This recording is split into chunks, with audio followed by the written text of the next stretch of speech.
You're such an asshole. HassleConsulting.com. Remember, guys and gals, check your junk mail folder. People say, oh my God, yeah, I'll pay. I'm like, okay, send it here, da-da-da. Then I don't hear from you. It's like, did you check your junk mail folder? As per the instructions, as per the Soup Nazi instructions.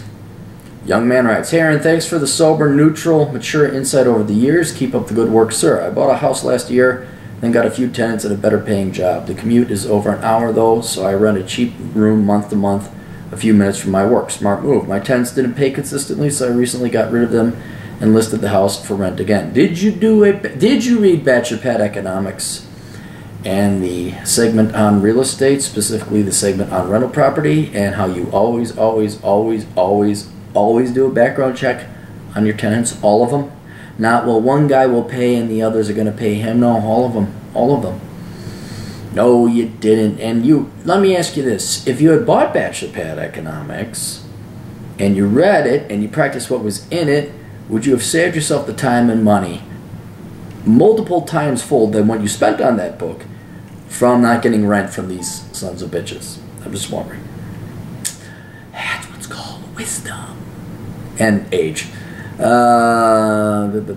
I be selling it instead? I'd probably lose money if I did, but the mortgage, interest, property taxes, insurance, and things that need to be fixed make me feel this house is not a good investment. I'm focused on paying off the mortgage. $85,000 is left, but finding a decent tenant is like a quality woman. Very rare. Well, where are you? I know you mentioned in the other email, but I forgot where it was.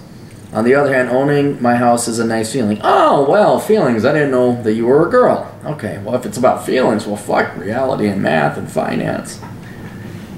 Feels. Which option would you recommend? I move back into my house, deal with the commute, find a tenant to help pay the bills. B, I keep renting near work and rent out 2 rooms to pay down my house. C, I keep renting near work and sell the house. D, something else. When did you buy it? Bought it last year. Alright, so there's maybe been a little bit of capital gains. Okay, then I asked, does it cash flow? Thanks, Aaron. I paid for a video response below. The house would cash flow if I could find reliable tenants. But my last few stopped paying rent after a few months, costing me money while I kicked them out and looked for someone else. The house is in a great part of town, minutes away from a place in Baltimore County. Is Baltimore County where Baltimore is? Let's find out. Baltimore County.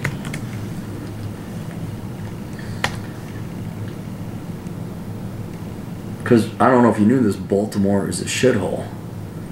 Oh, Baltimore itself does not seem to be part of Baltimore County. Interesting. It goes around it, so you might be in the nice suburbs. Interesting. Oh wait, that's DC. Is that DC I'm looking at? Wait a minute. Hang on. Let's come on, Clary, get your fucking shit. There's Washington DC. Okay, that's a different town. We're all merged together. You're in leftist La La Land.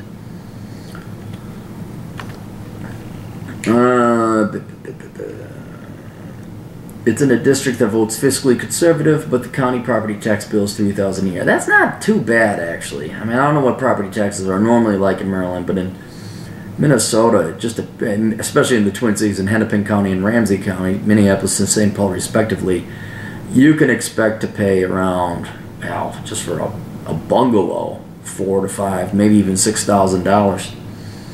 I plan to expense that in depreciation on my Schedule E to mostly make up for it. No. Well, yeah, you should expense it, but you don't make up for that. That's money you have to pay. Does it or does it not cash flow? Like when you consider all the expenses and repairs and heat and gas and insurance and all that, and then you take the rent, do you have money left over? If that's the case, yeah, that's a good deal because you're not paying for this. Even if the value of the asset goes down, you are not paying for it. Your lessees are, your tenants are paying for it. The house is in decent shape, but there are a few things that need upgrading. Thanks, and I want to. All right.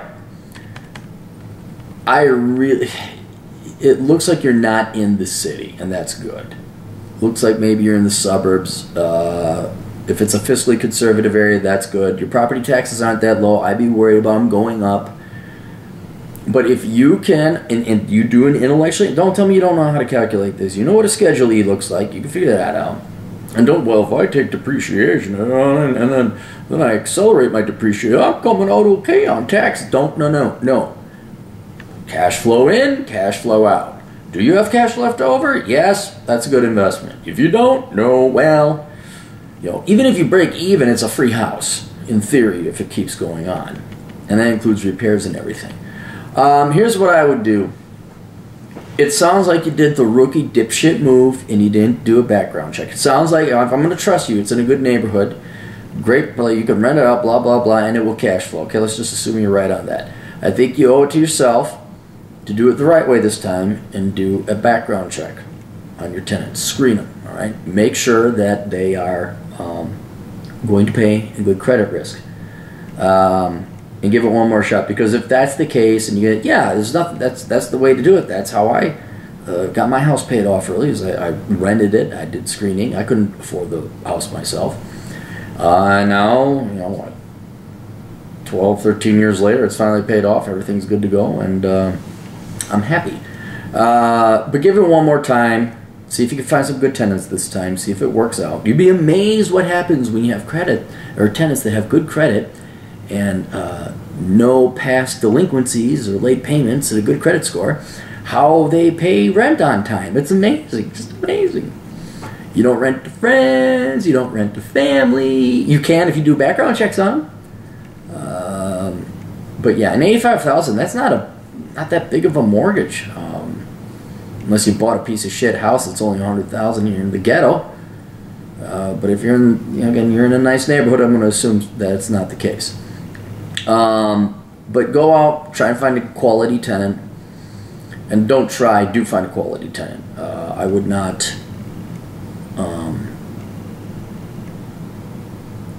not lower your standards. Like, no, I want someone who has decent credit. Well, that's it coming increasingly harder, because anyone who wants a house pretty much has one now, and the rental market's going back to like it used to be before the housing bubble, where only dipshits were around for renters. So out of the options, move back into my house, deal with the commute, and find a tenant to help pay the bills. No, your time's more valuable. Keep renting near work and rent out 2 rooms to pay my house down. Let's give that a shot. Option number B, keep renting near work and sell the house. That's if option B doesn't work. D, something else. Now let's give it a shot. You put the time and effort into it. You paid closing costs. Let's see if you can't do it right this next time. Do some background checks. Rent it out. See if you can't make some positive cash flow off of it. And then if that still fails, or like you're at market rates and you can't find a quality tenant after, say, 2 or 3 months, then I'd think about selling the place. Because why'd you buy a place, Wade? Did you move after you bought the place? Trying to find why you bought.